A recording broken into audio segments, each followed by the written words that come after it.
অবশেষে ফেব্রুয়ারিতেই নির্বাচন হচ্ছে এই ব্যাপারে নিশ্চিত হয়েছে বিএনপি এবং জামাত। নিশ্চিত কিভাবে হলেন তারা নিশ্চিত হলেন জাতিসংঘে প্রধান উপদেষ্টার ভাষণের মাধ্যমে। জাতিসংঘে প্রধান উপদেষ্টা তার ভাষণে যেহেতু বলেছেন ফেব্রুয়ারিতেই নির্বাচন করবেন, জাতিসংঘের ওই মঞ্চে দাঁড়িয়ে এই ভাষণের পরে প্রধান উপদেষ্টা তার কথার আর নড়চড় করতে পারবেন না, এই বিশ্বাস থেকেই বিএনপি এবং জামাতের আস্থা তৈরি হয়েছে যে ফেব্রুয়ারিতেই নির্বাচন হবে। কিন্তু তার চাইতেও বড় যে কথাটা সেটা হচ্ছে যে এই যে মানে তারা মির্জা ফখরুল এবং ডাক্তার তাহের গণমাধ্যমে এই ফেব্রুয়ারিতে নির্বাচন বিষয়ে উচ্চাশা পোষণ করলেন, এই উচ্চাশা পোষণ করার মাধ্যমে একটা ব্যাপার বেরিয়ে এলো কিনা যে উদ্দেশ্যে তাদেরকে সাথে নিয়ে প্রফেসর ইউনূস আমেরিকাতে গিয়েছেন, অর্থাৎ তাদের মধ্যে একটা সমঝোতা, তাদের মধ্যে যে বিভেদ ছিল সেই বিভেদ দূর করা, সেটাই মূল উদ্দেশ্য। সেই উদ্দেশ্য কি তাহলে সফল হয়ে গেল? মির্জা ফখরুল ভারতীয় পত্রিকায় এই সময়ে যে সাক্ষাৎকারে যেটা বলেছিলেন, জামাত তাদের কাছে 30 আসন চেয়েছিল, তারা অনেক কম দিতে চাইছে। এখন কি জামাতের সঙ্গে তাহলে সমঝোতা হয়ে গেল 30 আসন দেওয়ার, কিংবা কাছাকাছি কোনো সংখ্যার, যেটাতে জামাত খুব খুশি হয়ে গেছে? কি হচ্ছে, কি হতে চলেছে? জামাত অলরেডি আমেরিকায় বসে পিআর বিষয়ে তাদের যে অবস্থান, সেই অবস্থান থেকে ভিন্ন অবস্থান আমরা পোষণ করছে, এমনটাও দেখতে পাচ্ছি। কি এমন জাদুর খেলা ঘটলো আমেরিকাতে, একটু বোঝার চেষ্টা করবো এই ভিডিওতে। থাকবেন পলিটিক্স টিভির নিয়মিত আয়োজনে।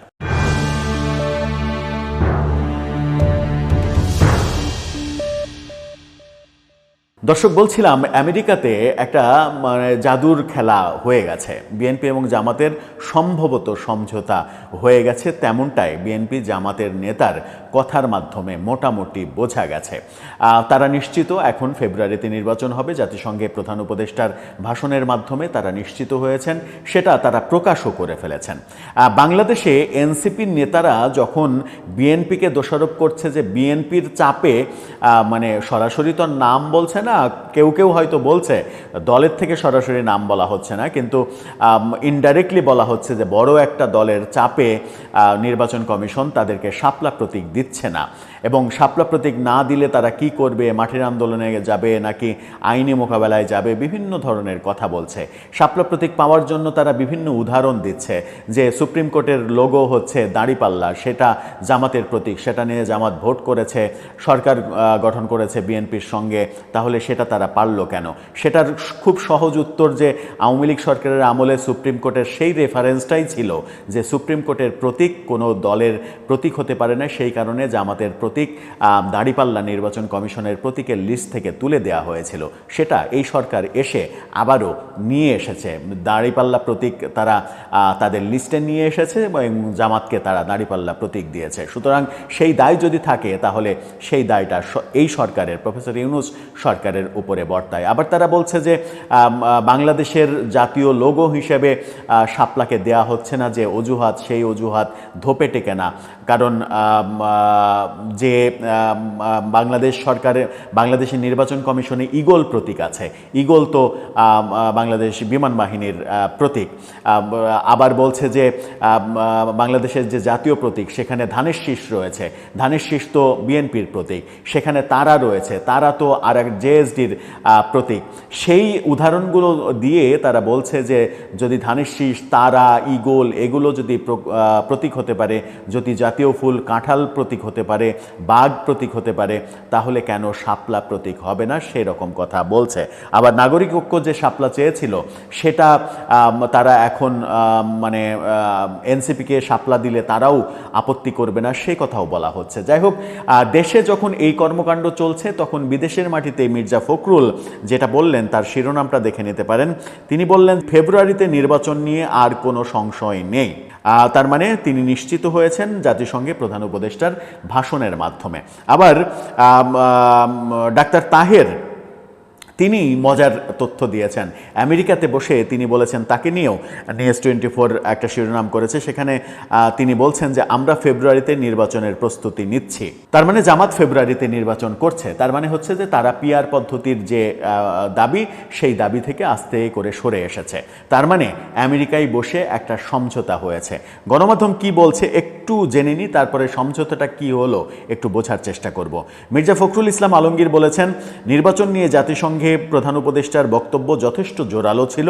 নির্বাচনের ব্যাপারে গত কিছুদিন ধরে তিনি যে কথাগুলো বলে আসছেন, এ ব্যাপারে আমাদের অন্তত কোনো সংশয় নেই। আমরা যারা রাজনৈতিক দলগুলো আছি, আমাদের কোনো রকমের সংশয় নেই। উই আর কনভিন্সড যে 26 ফেব্রুয়ারিতে নির্বাচন হবে। অর্থাৎ জাতিসংঘে ভাষণের পরে মির্জা ফখরুল কনভিন্সড হয়েছেন যে ফেব্রুয়ারিতে নির্বাচন হবে। এ সময়ই বিএনপির ভারপ্রাপ্ত চেয়ারম্যান তারেক রহমানের পররাষ্ট্র উপদেষ্টাও তার সঙ্গে ছিলেন। এদিকে ফেব্রুয়ারিতে নির্বাচনের জন্য জামাত ইসলামী প্রস্তুতি নিচ্ছে বলে জানিয়েছেন দলটির নায়েবে আমির আবদুল্লাহ তাহের।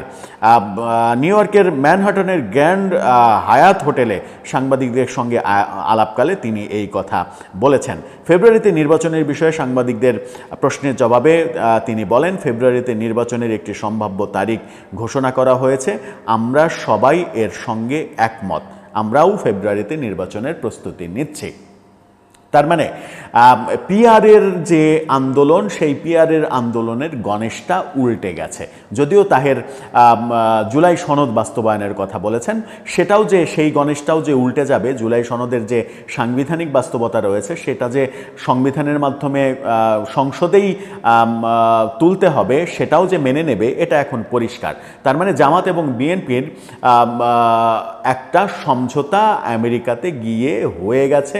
প্রধান উপদেষ্টা প্রফেসর ইউনূস সেটা করতে সমর্থ হয়েছেন। তাহলে কি সমঝোতা হলো? মির্জা ফখরুল বলেছিলেন যে 30 আসন চেয়েছে জামাত, যদিও সেই সাক্ষাৎকার প্রকাশের পরে বিএনপির থেকে মির্জা ফখরুলের তরফ থেকে বলা হলো যে তিনি সাক্ষাৎকারই দেননি, কিংবা তার সাক্ষাৎকার ভুলভাবে উপস্থাপন করা হয়েছে। জামাত বলল 30 আসন কার কাছ থেকে চেয়েছি তার প্রমাণ দিতে হবে। এনসিপিকে দলই মনে করে না, শক্তিই মনে করে না, এই কথার প্রচণ্ড সমালোচনা হলো। সেই ব্যাপারগুলো যতই সমালোচনা হোক না কেন, ব্যাপারটা যে সেটা 30 আসন হোক আর 150 আসন হোক, জামাত যে বিএনপির সঙ্গে আসনের সমঝোতার জন্যই এত কিছু করছে, এটা তো দিনের আলোর মতো পরিষ্কার। সুতরাং আমেরিকাতে গিয়ে তাদের যে সমঝোতা হয়েছে, তাদের দুই নেতার এই বক্তব্যে মোটামুটি এটা পরিষ্কার হওয়া গেল। তার মানে ফেব্রুয়ারিতে নির্বাচন নিয়ে আর কোনো সংশয় নেই। সংশয় এক জায়গাতে রয়েছে, সেটা হচ্ছে বিএনপি মহাসচিব মির্জা ফখরুল নির্বাচন প্রসঙ্গে আওয়ামী লীগ, জাতীয় পার্টি এবং 14 দল প্রসঙ্গে যে কথা বলেছেন, অর্থাৎ ইনক্লুসিভ নির্বাচনের কথা যেটা বলেছেন, সেই তত্ত্বে কি জামাতও রাজি হয়ে যাবে? সেই তত্ত্বে কি এনসিপিও রাজি হয়ে যাবে?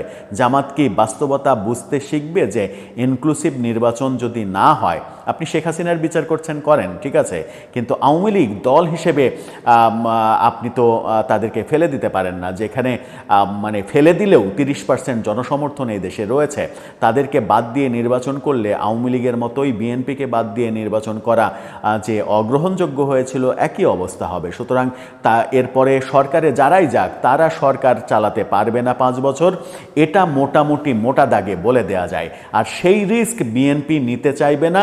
বিএনপি যেহেতু ভাবছে যে তারা সরকার গঠন করবে, সেই কারণেই মির্জা ফখরুল এই সময়ের সঙ্গে সাক্ষাৎকারে ওই কথাটা বলেছিলেন এবং স্পষ্ট বলেছিলেন যে আওয়ামী লীগ যে কাণ্ড করে শাস্তি পেয়েছে, সেই একই কাণ্ড করলে তো আমরাও একই রকম পরিস্থিতির মুখোমুখি হব। সুতরাং পরিস্থিতিটা, বাস্তবতাটা বিএনপি উপলব্ধি করেছে। সেই ব্যাপারেও সমঝোতা জামাতের সঙ্গে হলো কিনা সেটা হয়তো বোঝা যাবে কয়েকদিনের মধ্যে। আপাত অর্থে বলা যায় জামাতের পিআরের আলোচনা এখানেই দ্য এন্ড। ওই আলোচনার জবনকিপাত ঘটে গেল। এখন ইসলামী আন্দোলন যারা রয়েছে, তারা পিআর নিয়ে আর চিল্লাচিল্লি করে কাজ হবে না। নির্বাচন স্বাভাবিক পদ্ধতিতেই হবে, সংসদীয় আসনের পদ্ধতিতেই হবে, এবং সেই নির্বাচনটা ইনক্লুসিভ হয় নাকি একপাক্ষিক হয়, সেটাই এখন মজার একটা অপেক্ষা। সেই অপেক্ষায় কোন দিকে যাবে সিদ্ধান্ত, দর্শক আপনার কি মনে হয়? মতামত জানিয়ে লিখতে পারেন আমাদের কমেন্ট বক্সে।